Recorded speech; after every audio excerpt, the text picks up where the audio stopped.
anyway, what do you call that thing? It's not a hammer, though. Yeah, the chipper thing. Well, anyway, you guys know what I'm talking about, right? Every time that hits the marble, it hurts. It's painful. But with every blow of the hammer, we get closer to perfection, do we not? Right? I mean, that's kind of C.S. Lewis's analogy, is that suffering and pain and torment, life brings us down, but it also makes us wiser and better. That's not the view. We've got Greek, and again, you guys come from a Greek and a Christian and an American. If I just tell you guys what your influences are and you don't even know them, most of you guys have influences that you don't know. You guys have a very Greek, a very Christian, and a very American view of the world. This is not that. Now, we all know, if everybody was a Buddhist, humanity would end, wouldn't it? Right? I mean, if anybody actually lived up to this ideal, humanity would end. And by the way, it would be a good thing. Well, I mean, it would be a good thing.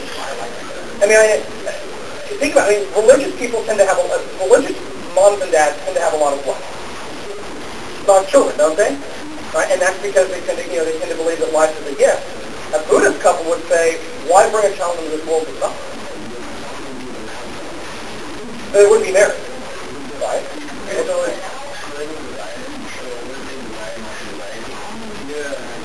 Yeah, that's...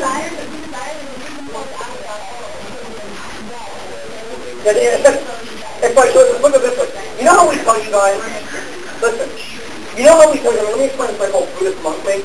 You know how we tell you guys that oftentimes the best way to be a good person is to not put yourself in a situation where you make bad choices, right? Like, don't go to the party where they're serving alcohol, right? Why are you laughing? Don't go to the party that serves alcohol. Don't have friends that use drugs. Don't take classes where nobody cares. You're putting yourself in a situation where you will make bad decisions, right? Buddhists would say the same thing. If you put yourself in a society, especially a Western society, that is full of temptations and pleasures, it's a one-way road to destruction. Because you're putting yourself in a bad situation. Let's remove ourselves, let's meditate, let's overcome desire, and that's the best way to go. Last thing, I'll give you the last word. Yeah.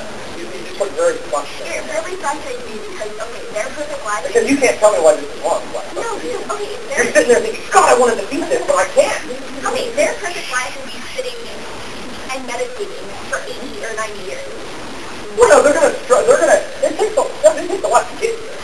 It's not just, this is once you achieve nirvana, once you've actually overcome it, if you want to get a little more complicated, a real Buddhist would say, once you've achieved nirvana, you can go out and get back in the world. Because now, if you've achieved nirvana, you have this heightened consciousness, this heightened awareness, and you're not going to succumb to the temptation anymore.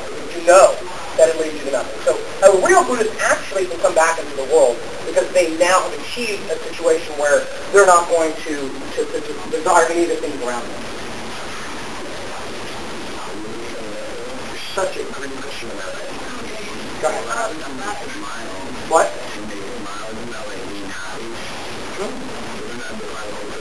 No, that's like $300. I don't like that. No, smiling is amusement.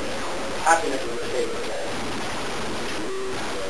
Right? I mean, no, happiness is a state of being. People all the time are miserable. Smile. I mean, sociopaths smile as they're murdering people. Doesn't mean they're happy. You know what I mean?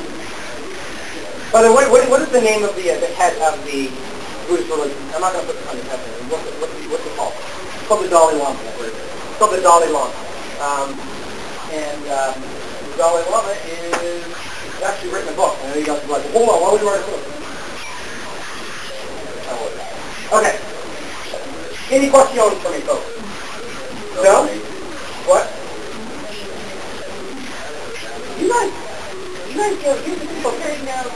Yeah, you guys are not, here's the thing, instead of asking, here's the problem. Here's the problem you guys have. Instead of asking if it's true, you're asking the question, does it correspond to what I already think?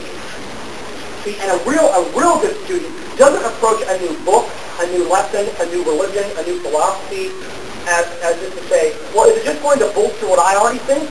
A good student says, is it correct? Is it right? And here's the problem. If you approach learning of this and say, well, does it correspond to what I already think, then you're making a very arrogant assumption that you already know everything that's true, aren't you? Whereas a student that has assumed a posture of Socratic humility will say, you know what, I'm incomplete. I don't know the truth, so let me consider, and if it's false, I will figure out reasons why it's false. And if it's true, I will accept it. Yeah. I don't think that how can you be right at all communication in the text? Again, you're saying, you might as well finish your sentence, Stephanie, by saying, and throw away the gift. That's my line. Right? If you don't think this is a gift, and you don't think that living is good, ending it is not a bad thing. And yet for all people would not be knowledge. No, because life is like this for all people. You disappear. Buddhists have I won't get you one. Buddhists, that's a great question. Do Buddhists really believe in a soul? There are some Buddhists who believe in reincarnation. In reality, Buddhists, and this is kind of out there, Buddhists believe that you don't exist. They don't believe, like, in the West, and even Hindus believe that there's, like, that there's an essence to you that, like, you exist. Like, there is a Jeremy Adams.